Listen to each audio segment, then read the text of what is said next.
बिस्मिल्लाहिर्रहमानिर्रहीम अस्सलाम वालेकुम। आप हमारा यूट्यूब चैनल देख रहे हैं। Welcome to my YouTube channel. Government job 2022 की टेस्ट प्रिपरेशन का सेशन 2 हमारा चल रहा है। आज लेक्चर नंबर 31 है। इसमें हम पढ़ेंगे पेडागोजी का दूसरा पार्ट।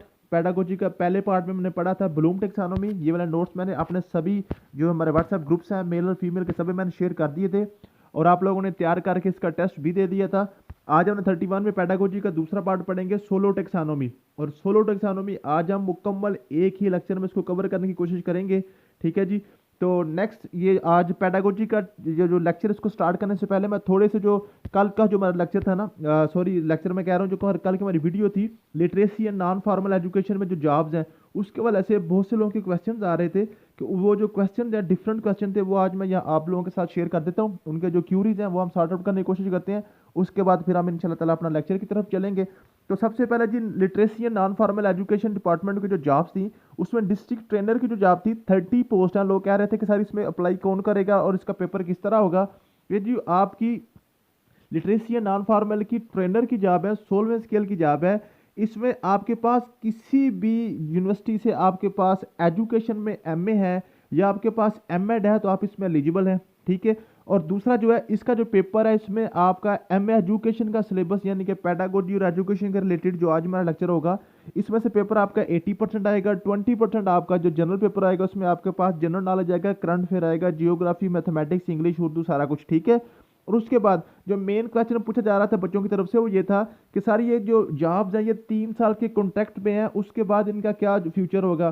तो जी देखें, ये बात आपने अच्छी तरीके से एक ही दफ़ा ज़हन कर लें कि गवर्नमेंट की कोई भी जॉब आती है, गवर्नमेंट की कोई भी जॉब हो, वो पहले पहल वो सभी जॉब्स कॉन्ट्रैक्ट पे ही आती हैं। ठीक है जी। फर्स्ट ऑफ ऑल आपने किसी भी जॉब में जाना है तो सबसे पहले आपको कॉन्ट्रैक्ट पे ही जाना होता है। और ये जो कॉन्ट्रैक्ट वाली जॉब्स होती हैं ये हरगिज़ भी बंदे को जो है ना परेशान होने की ज़रूरत नहीं है। ये हमेशा इन्होंने परमानेंट होना ही होना होता है। 3 साल के बाद आप समझें कि आप 100% 101% आप परमानेंट हैं। ठीक है जी। ये परमानेंट ही जॉब है, अदरवाइज कोई परमानेंट जॉब अब नहीं होती। ये सारी की सारी जॉब्स आपकी पहले कॉन्ट्रैक्ट पे आती हैं, उसके बाद फिर आपने परमानेंट होना होता है 3 साल के बाद। ठीक हो गया जी। उसके बाद नेक्स्ट जो हमारी जॉब थी लिटरेसी और ये स्पेशल एजुकेशन डिपार्टमेंट में ये डिस्ट्रिक्ट जो डिप्टी डिस्ट्रिक्ट एजुकेशन ऑफिसर था, इसका डिप्टी डिस्ट्रिक्ट जो डायरेक्टर था, डिप्टी डायरेक्टर सॉरी, इसकी 6 पोस्टें थी। इस पर उसमें लिखा हुआ है कि आपके पास एमए, एमएससी या बीएस की कोई भी आपके पास डिग्री और आपके पास 5 साल एक्सपीरियंस है एडमिन का तो फिर आप इसमें अप्लाई कर सकते हैं। ठीक है। और इसमें मेल की एज लिमिट 47 है और फीमेल की एज लिमिट 50 है। ठीक है। और इसका जो पेपर है 1 पेपर एमसीक्यू आएगा आपका जनरल एबिलिटी का। ठीक है।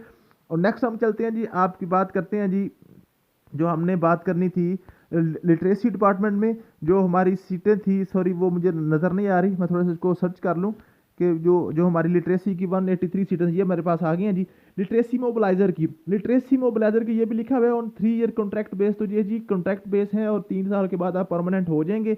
और इसमें बीए बीएससी लिखा हुआ है तो इसका मतलब है कि आपके पास कोई भी डिग्री है बीए बीएससी की 14 साल या बीएस या एमएससी है आपके पास तो आप इसमें अप्लाई कर सकते हैं। इसके लिए आपको बीएड एमएड किसी किस्म की कोई ज़रूरत नहीं है जी। ठीक है। और इसका पेपर आपका 1 पेपर एमसीक्यू जनरल पेपर होना है, 100 नंबर का पेपर होना है। ठीक है। जिसकी हम तैयारी आपको ऑलरेडी करवा चुके हैं और अब भी हम इंशाल्लाह ताला नेक्स्ट सेशन में भी आपको करवाने जा रहे हैं। अगर आप हमारे साथ जो तैयारी करना चाह रहे हैं तो मेरा नंबर आपकी स्क्रीन पे चल रहा है, आप हमें व्हाट्सअप कीजिए। इंशाल्लाह ताला हम आपको मेल और फीमेल के जो हमारे व्हाट्सअप ग्रुप सेपरेट ग्रुप हैं हम वहाँ पे आपको ऐड करके डेली 7 से 8 बजे हम लेक्चर देते हैं।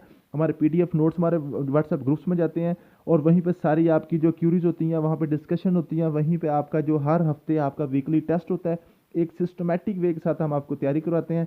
और अल्हम्दुलिल्लाह हमारे साथ जो भी लोग अटैच होते हैं गवर्नमेंट जॉब उनकी पक्की हो जाती है अल्लाह के फजल से। ठीक है जी। तो नेक्स्ट हमने बात करनी जो मॉनिटर की 14वें स्केल की, इसमें आपके पास बीए बीएससी होना चाहिए, साथ इसके आपके पास बीएड भी होना चाहिए। ठीक है। इसमें 72 पोस्टें हैं। ठीक है।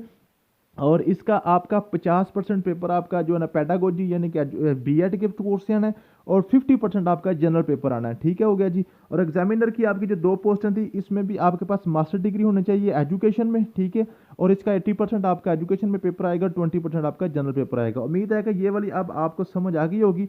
और दूसरा जो क्वेश्चन आम पूछा जा रहा था वो ये था कि सर ये जो literacy non formal basic education वाला डिपार्टमेंट में अगर हम अप्लाई करते हैं तो उसके बाद जब एजुकेटर की भी नेक्स्ट वीक आ रही हैं तो हम उसमें क्या अप्लाई करने से रह जाएंगे। तो देखें जी, ये जो पीपीएससी एनटीएस की कोई भी जॉब है जब आप एक जॉब में अप्लाई कर लेते हैं तो उसके बाद दूसरी जॉब में अप्लाई करने का आप किसी किस्म का कोई मसला नहीं होता।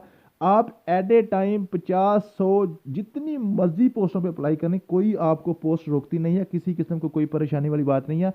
आप इसमें भी अप्लाई करें और एजुकेटर में भी अप्लाई करें, लेक्चर में भी अप्लाई करें, जिस जिस पोस्ट में अप्लाई करना चाह रहे हैं आप कर सकते हैं, कोई किसी किस्म की इसमें परेशानी वाली बात नहीं है।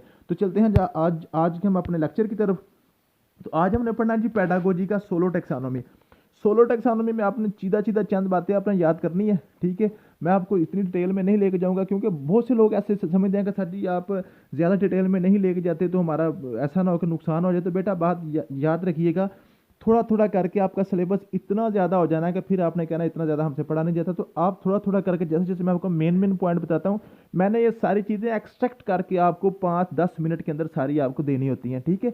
अगर हम इसको डिटेल में लंबे लंबे टॉपिक्स पढ़ना शुरू हो जाएंगे तो आप भी उकता जाएंगे, मैं भी उकता जाऊँगा। तो इंशाल्लाह ताला आप ये तसल्ली रखें कि हमारे नोट्सों से बाहर पेपर एक क्वेश्चन भी नहीं आएगा इंशाल्लाह ताला। एक क्वेश्चन भी बाहर से नहीं आएगा, इसके अंदर से ही आएगा जो मैं आपको पढ़ाता हूँ। आप उसको तसल्ली से आराम से सुकून से बस डेली बेस पे साथ साथ इसको याद करते जाएं, इसको ज़हन-नशीन करते जाएं, इंशाल्लाह ताला आपका पेपर 100% पास होगा। तो सोलो टेक्सोनोमी सबसे पहले आपने बात याद करनी है जी, ये सोलो टेक्सोनोमी 1982 में जी पेश की गई थी केविन कॉलिस और जॉन बिग्स, ठीक है। ये दो जिन्होंने ये जो ना ये सोलो टेक्सोनोमी पेश की थी, ठीक है। और सोलो टेक्सोनोमी है कि सोलो टेक्सोनोमी जो ना इसकी एब्रीवेशन बड़ी इंपॉर्टेंट है, इसको आपने याद कर लेना है, structure of observed learning outcomes, ठीक है। SOLO mean structure of observed learning outcomes, ठीक है। S for structure, O for observed, L for learning and O for outcomes, structure of observed learning outcomes, ठीक है। ये आपने पक्का याद कर लेना। उसके बाद इसकी डेट आपने याद कर लेनी है। उसके बाद जी सोलो है क्या? सोलो एक मेजरिंग प्लेटफॉर्म है, ये ना ये जो आपका जो कोग्निटिव डोमेन है, मीन्स के जो भी लर्नर है ना उसकी जो लर्निंग प्रोसेस है ना, किस हद तक उसने उसको लर्न कर लिया है, उसको मैयर करने का जो टूल है वो आपकी सोलो टेक्सोनोमी है, ठीक है जी। समझ आ गई है। उसके बाद आपने याद करना है जी सोलो टेक्सोनोमी के लेवल्स कितने हैं। सोलो टेक्सोनोमी के 5 लेवल हैं। जैसे आपने ब्लूम टेक्सोनोमी के याद किए थे ना, उसके थ्री डोमेन्स थी, कौन कौन सी थी? उसकी कोग्निटिव डोमेन थी, अफेक्टिव डोमेन थी और साइकोमोटर डोमेन थी, ठीक है। उसके बाद फिर हमने उनके लेवल्स पढ़े थे। कोग्निटिव के 6 लेवल थे, अफेक्टिव के 5 लेवल थे और साइकोमोटर के भी 6 लेवल थे। और उसी तरह आपने इसके भी लेवल याद करने हैं। सोलो टेक्सोनोमी के 5 लेवल हैं टोटल और हायरार्किकल लेवल्स हैं। हायरार्किकल लेवल का मतलब होता है आपने तरतीब से ये याद करने हैं, इनकी आपने तरतीब खराब नहीं करनी। तो सबसे पहला जो लेवल है वो है pre structural level, pre structural level, ठीक है। दूसरा इसका लेवल है यूनि स्ट्रक्चरल लेवल, तीसरा इसका लेवल है मल्टी स्ट्रक्चरल लेवल और चौथा इसका लेवल है रिलेशनल लेवल और पांचवा है एक्सटेंडेड एब्स्ट्रैक्ट लेवल, ठीक है। एक्सटेंडेड एब्स्ट्रैक्ट लेवल ये इसका 5वां लेवल है, ठीक है। तो ये आपने सबसे पहले क्या बात याद कर ली कि सोलो टेक्सोनोमी के लेवल्स हैं कितने, इसके 5 लेवल हैं, ठीक है। कौन कौन से ये आपने याद कर लेना। फिर वो ये भी पूछ सकते हैं आपसे कि इसका जो 5वां लेवल है उसका क्या नाम है, चौथे लेवल का क्या नाम है, तीसरे लेवल का क्या नाम है, इसलिए आपने इसको तरतीब से याद कर लेना, ठीक है।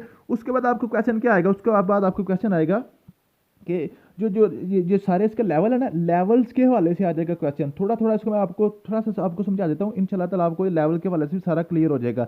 सबसे पहले जो प्री स्ट्रक्चरल लेवल, देखिए स्ट्रक्चर का क्या मतलब है। स्ट्रक्चर का मतलब होता है किसी चीज़ की कोई शक्ल बनाना, कोई कंसेप्ट ज़हन में बनाना, ठीक है। फॉर एग्जाम्पल मैं आपको एग्जाम्पल से समझाता हूँ। आप लोग PPSC में जा रहे हैं, ठीक है, आप गवर्नमेंट जॉब हासिल करना चाह रहे हैं। अभी आप बिल्कुल फ्रेश ग्रेजुएट हैं, ठीक है, यूनिवर्सिटी से भी आए हैं। आपके ज़हन में किसी किस्म का कोई स्ट्रक्चर ही मौजूद नहीं है कि PPSC क्या होता है, NTS क्या होता है, गवर्नमेंट जॉब कैसे हासिल की जाती है। तो ये आप प्री स्ट्रक्चरल लेवल पे हैं कि अभी आपको किसी किस्म का कोई कंसेप्ट नहीं है। PPSC, NTS, FPSC, KPPSC, SPSC के वाले से कोई कंसेप्ट नहीं है।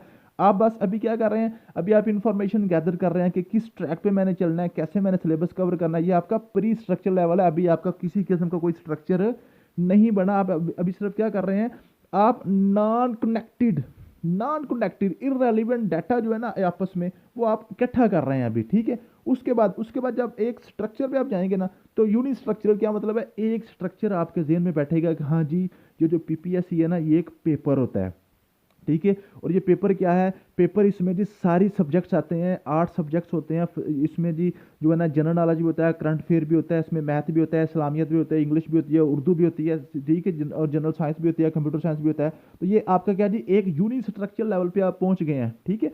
कुछ आपने जो चीज़ें हैं ना, क्या जी, the learner can learn a single relevant aspect of the subject and tries to make sense of it. क्या, क्योंकि जो लर्नर है ना उसके ज़हन में एक छोटा सा स्ट्रक्चर बन जाता है, एक सिर्फ जस्ट वन आपके पास जो ना स्ट्रक्चर यूनिडायरेक्शनल आपके बन गया, ठीक है। जब यूनि स्ट्रक्चर लेवल पे चले जाते हैं उसके बाद आता है multi structure level. Multi structure level क्या होता है जी, मल्टी स्ट्रक्चर लेवल में learner can understand several aspects of the subject. क्या जी, कि जो मल्टी स्ट्रक्चर लेवल है इसमें लर्नर जो है ना उसी कोई भी कॉन्सेप्ट जो उसके माइंड में उसके उसके सेवरल एस्पेक्ट से उसको सोचता है। जैसे पीपीएससी ना, अब आप के माइंड में पीपीएससी बैठ गया हुआ है या एफपीएससी या केपीपीएससी आपके माइंड में बैठ गया हुआ है, अब आप इसके सेवरल एस्पेक्ट से इसको सोचेंगे कि इसकी जो लेक्चरर जॉब है वो कैसे करेंगे, इसकी टाइम मैनेजमेंट कैसे करेंगे, इसका पेपर कैसे देने जाएंगे, इसका पेपर कहाँ पे होता है, इसकी एज लिमिट क्या होती है, इसके मुख्तलिफ एस्पेक्ट से आप इसको सोचना शुरू करते हैं कि इसमें अप्लाई किस तरह करना है, ऑनलाइन आप अप्लाई करेंगे, इसमें फीस कितनी होती है, कैसे फीस जमा करवानी होती है, ये क्या मुख्तलिफ एस्पेक्ट से आप इसको सोचना शुरू करते हैं, ठीक है। ये आपका मल्टी स्ट्रक्चरल लेवल है। उसके बाद क्या है जी, उसके बाद है रिलेशनल लेवल। रिलेशनल लेवल है कि आप आपके माइंड में जो स्ट्रक्चर बना है, जो कंसेप्ट बना है, उसको आप रिलेट करते हैं दूसरे चीज़ों से। कैसे है, आपके आपके माइंड में पीपीएससी का माइंड बैठा है ना, तो आप पीपीएससी को किसके साथ करेंगे, आप इसको एनटीएस के साथ रिलेट करेंगे, इसको आप एफपीएससी के साथ रिलेट करेंगे, इसको आप सीटीएस के साथ रिलेट करेंगे, इसको आप केपीपीएससी के एसपीएससी के साथ रिलेट करेंगे। जैसे फॉर एग्जांपल आप अभी मेरे से पढ़ रहे हैं, तो आप में से बहुत से लोग जो ना केपी से हैं, बहुत से लोग सिंध से हैं, बहुत से लोग आज़ाद कश्मीर से हैं, तो अब वो इसको रिलेट कर रहे हैं कि क्या ये सर जो हमें पढ़ा रहे हैं सिर्फ पंजाब वालों के है कि ये जो ना केपीपीएससी और एसपीएससी वालों के लिए भी हो, ठीक है। तो वो क्या करेंगे, इसको रिलेट करेंगे, ठीक है। उसके बाद आता है जी extended abstract level. Extended abstract level है जी, क्या जी, कि जो लर्नर है ना, जो उसके पास कंसेप्ट बन गया ना, अब उस कंसेप्ट से बाहर वो सोचता है, इस कंसेप्ट से बाहर सोचता है। वो क्या करता है कि अब पीपीएससी ये वन पेपर एमसीक्यू है ना, तो इससे बड़ा भी कोई होगा वो सीएसएस या पीएमएस की तरफ जाना शुरू कर देता है, ठीक है। तो पहले एक एक वक्त था जब उसको पता ही नहीं था कि मैंने गवर्नमेंट जॉब में जाना किस तरह है। अब ये लेवल आ चुका है कि वो कहता है पीपीएससी जो है ना, इससे मैंने हट के एफपीएससी या सीएसएस या पीएमएस की तरफ जाना है। यहाँ पे क्वेश्चन आपकी कैसे बनेगा, ये अब आपने गौर से सुनना है, ठीक है। ये जो एंड पे समराइज में करता हूँ ना लेक्चर को, ये आप जरूर सुन लिया करें, क्योंकि यहीं पे आपके सारे कंसेप्ट क्लियर होने होते हैं।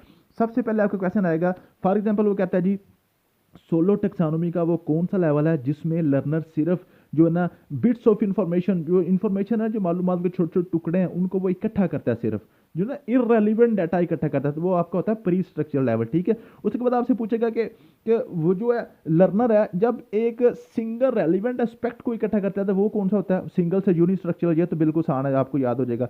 फिर वो पूछेगा कि जिसमें सेवरल एस्पेक्ट्स ऑफ और कॉन्सेप्ट को वो इकट्ठा करता है, वो आपका कौन सा लेवल है, वो मल्टी स्ट्रक्चरल लेवल है।